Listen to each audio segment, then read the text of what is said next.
Saudara yang terkasih dalam Kristus,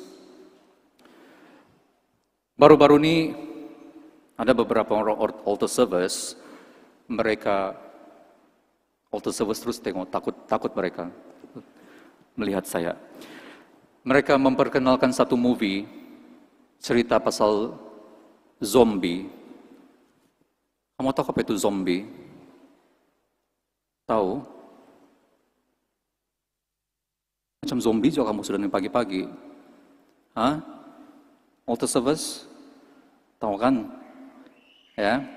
Cerita yang mereka kongsikan dengan saya, tajuk dia All of Us Are Dead.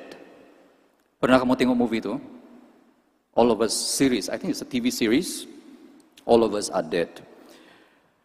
So, mereka memperkenalkan movie ini. Oh, Father, mesti kamu lihat movie ini, sangat menyeronokkan dan sebagainya.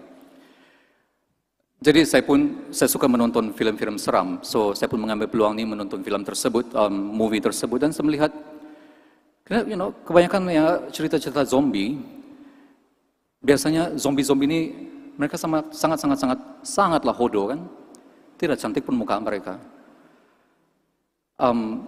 sebabkan mereka sudah mati.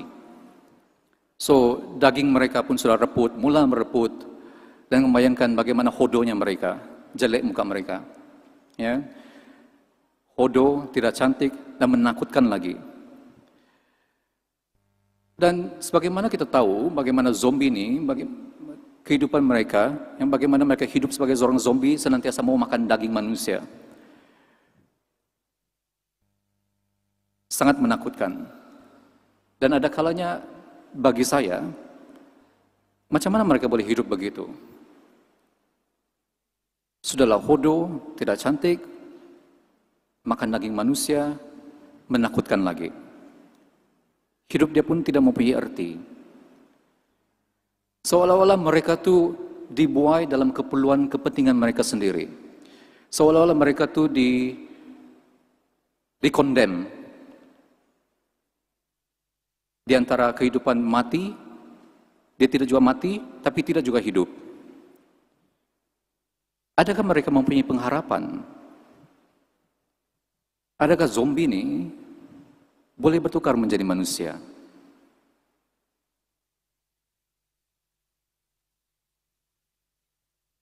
Dan saudara ataupun tidak, saudara-saudari, persoalan yang sama diutarakan kepada setiap di antara kita pada hari ini, pada minggu kelima ini, untuk bertanyakan pada diri kita. Bolehkah zombie bertukar kepada menjadi manusia kembali? Dalam pewartaan kita pada hari ini, kita akan melihat ada pelbagai jenis golongan manusia, dan bagi mereka masing-masing melalui kematian mereka masing-masing menjadi zombie dalam cara mereka tersendiri, dan bagaimana mereka dijemput untuk bangkit semula daripada kematian mereka, untuk menjadi manusia kembali, menjadi anak Tuhan. Contohnya seperti dalam Injil kita pada hari ini, kita melihat Lazarus mati, secara literal ya mati, sudah pun dimakamkan, 4 hari sudah, mati disebabkan sakit. Dan kemudian makamnya itu ditutup dengan batu yang besar. Dan kemudian Yesus datang, dan apa yang dilakukan? Dia panggil Lazarus keluar dari makam tersebut. Lazarus, keluarlah. Yesus membangkitkan Lazarus daripada kematiannya, memberikan dia kehidupan yang baru, dan memberikannya kehidupan tinggal bersama-sama dengan orang yang hidup. Perkara yang sama juga terjadi dalam pewartaan pertama kita pada hari ini, saudara yang saudari. Kalau kamu imbas kembali dalam sejarah Alkitab, orang-orang Israel dalam pewartaan pertama pada hari ini, sungguh pun mereka tidak mengalami kematian secara fisikal, tetapi mereka mengalami kematian secara politikal. Negara mereka hancur ditawan. Orang-orang Israel, mereka dihalau keluar daripada negara mereka menjadi orang buangan. Mereka ditawan. Apa yang terjadi lepas mereka ditawan? dihantar keluar. Mereka tidak mati secara fisikal, tapi mereka mati dari segi politikal. Mereka dihantar kemana? Ke Babylon. Menjadi orang buangan. Tidak mempunyai kehidupan. Hidup pun tidak, mati pun tidak. Sama seperti zombie. Dan apa yang kita dengar selepas itu dalam pewartaan pertama kita melalui Nabi Ezekiel, Tuhan datang dan memanggil mereka untuk menghidupi kehidupan yang baru. Tuhan memanggil mereka untuk kembali ke tanah, memanggil mereka kembali bangkit daripada kubur mereka. Apa yang kita dengar tadi?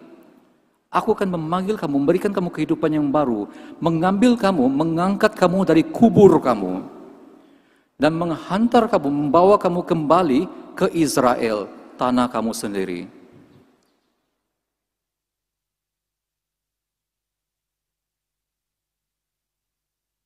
Mungkin kita tertanya-tanya,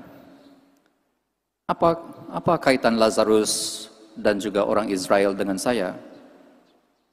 Kita masih hidup. Kan? Lazarus mati. Kita tinggal di negara yang aman. Kita bukannya orang buangan.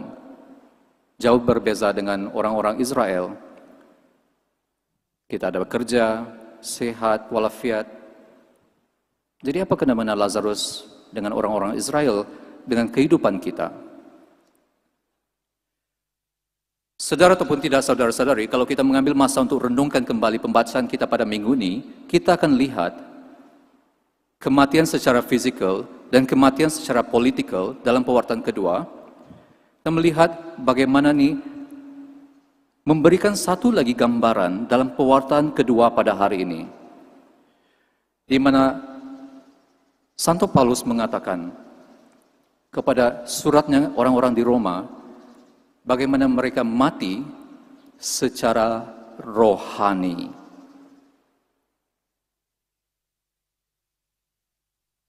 Mereka mati dalam kehidupan kerohanian mereka.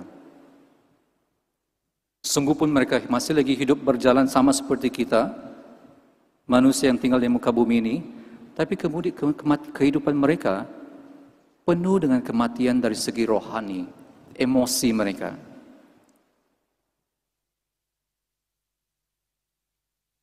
Bagaimana pula dengan kita saudara-saudari yang terkasih? Sekarang sudah masuk minggu kelima dalam musim Prapaskah. Bagaimana kehidupan rohani kita? Masih hidup ataupun mati?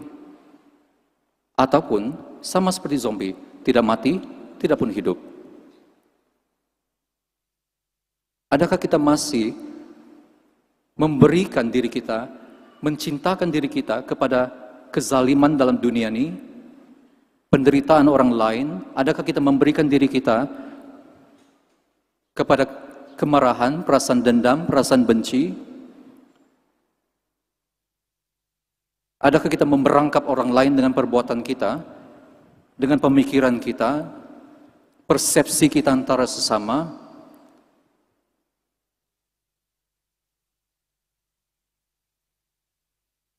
Adakah kita masih mau membenarkan, memberikan kehidupan yang baru dalam kehidupan rohani kita?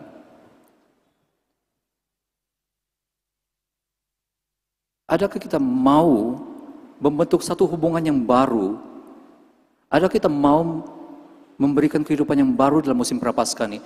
Adakah kita mau mendekatkan diri kita dengan Tuhan lagi dan menjarakan diri kita daripada dosa?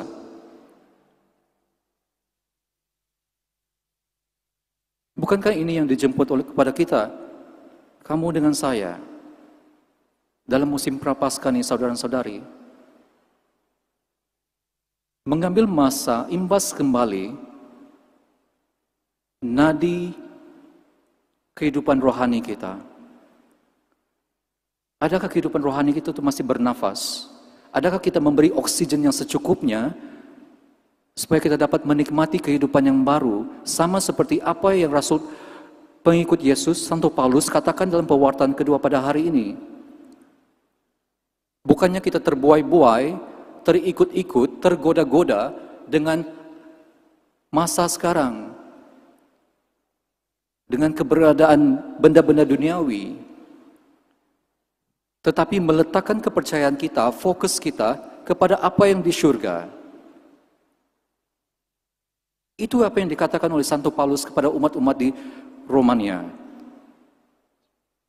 Dan perkara yang sama juga disampaikan kepada setiap di antara kita hadir pada hari ini, saudara-saudari. Adakah kehidupan kita itu menjadi mada pujian untuk Tuhan?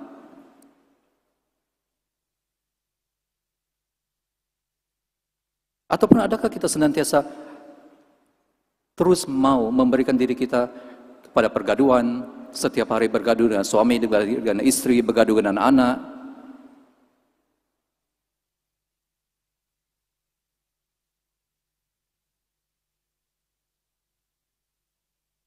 Ataupun sama seperti bagaimana kita mau menjadi seperti zombie, hanya memikirkan keperluan pribadi kita. Sama seperti zombie, kerja dia mau makan daging manusia saja. Kita jaga kepentingan pribadi kita masing-masing, tidak perlu bantu orang yang memerlukan. Kalau orang itu tidak memberi kebaikan kepada saya, tidak membawa faedah untuk saya, buat apa saya berkawan sama dia? Umpat pasal orang.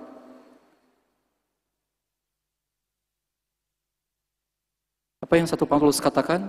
Orang-orang seperti itu yang sentiasa fokus kepada keperluan duniawi, mereka tidak dapat memuji Tuhan. Kehidupan mereka bukanlah madah untuk pujian Tuhan. Kehidupan mereka penuh dengan kematian dari segi rohani. Dan dia katakan kepada kita, Santo Paulus, kita sebagai seorang Kristen, tidak seharusnya hidup seperti ini. Hidup dibuai dengan keperluan duniawi.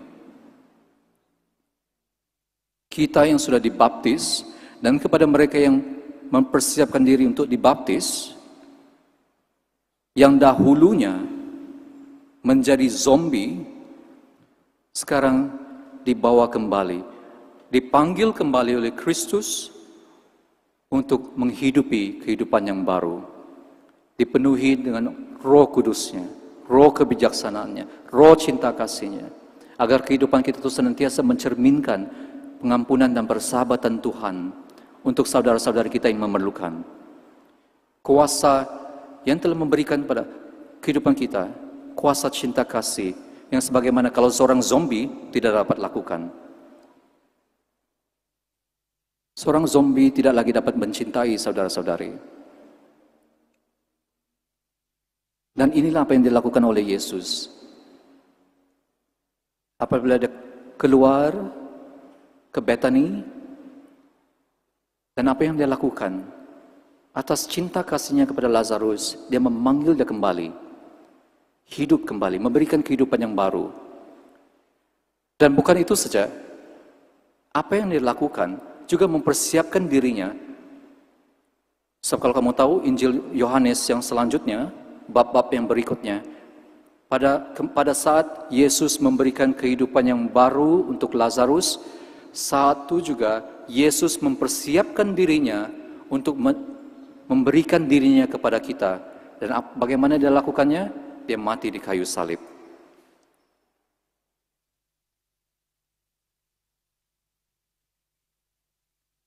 Itulah yang dilakukan oleh Tuhan untuk kita saudara-saudari. Tuhan yang penuh cinta kasih, yang mau menjalinkan hubungannya bersama-sama dengan kita, memberikan dirinya kepada kita dengan penuh cinta kasih, sampai dia sanggup mati di kayu salib, supaya apa? Supaya kita diselamatkan daripada dosa-dosa kita, selamat daripada tawanan kuasa kegelapan kita.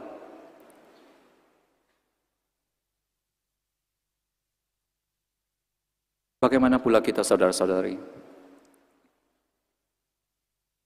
Terutama sekali kita yang sudah dibaptis. Adakah kita terus mau menjadi kawan-kawan Yesus? Adakah perbuatan kita tuh apabila selesai misa keluar dan kita memberikan kehidupan yang baru juga kepada saudari-saudari kita, kepada keluarga kita, memberikan nafas yang baru kepada mereka. Adakah kita sanggup memberikan nyawa kita kepada mereka yang memerlukan, sama seperti Yesus bagaimana dia mati di kayu salib untuk kita?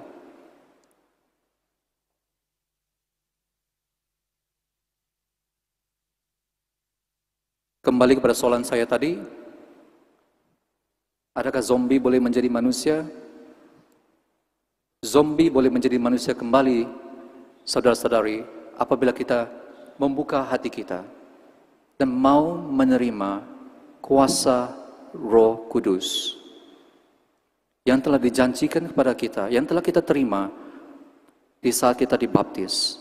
Dan sebagaimana kita akan mempersiapkan diri kita lagi untuk memperbaharui janji pembaptisan kita, sebagaimana kita mempersiapkan diri kita untuk menerima pembaptisan pada musim Paskah nanti.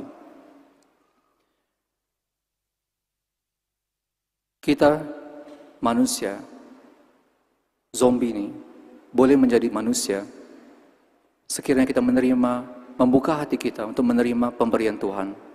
Sama seperti apa yang kita doakan tadi pada doa pembukaan kita. Supaya kita dapat berjalan bersama, mempunyai tenaga untuk melakukan kerja Tuhan atas cinta kasih-Nya. Jadi saudara dan saudari, sebagaimana kita datang berkumpul berdoa dalam misa pada hari ini, mari kita renung-renungkan, ambil masa untuk fikir-fikirkan. Bagaimana keadaan kita pada hari ini? Keadaan rohani kita. Adakah kita mau menjadi seperti zombie? Ataupun, adakah kita mau kembali, hidup yang penuh dengan arti, penuh dengan maksud, penuh dengan cinta kasih yang diberikan oleh Tuhan kepada kita. Amin.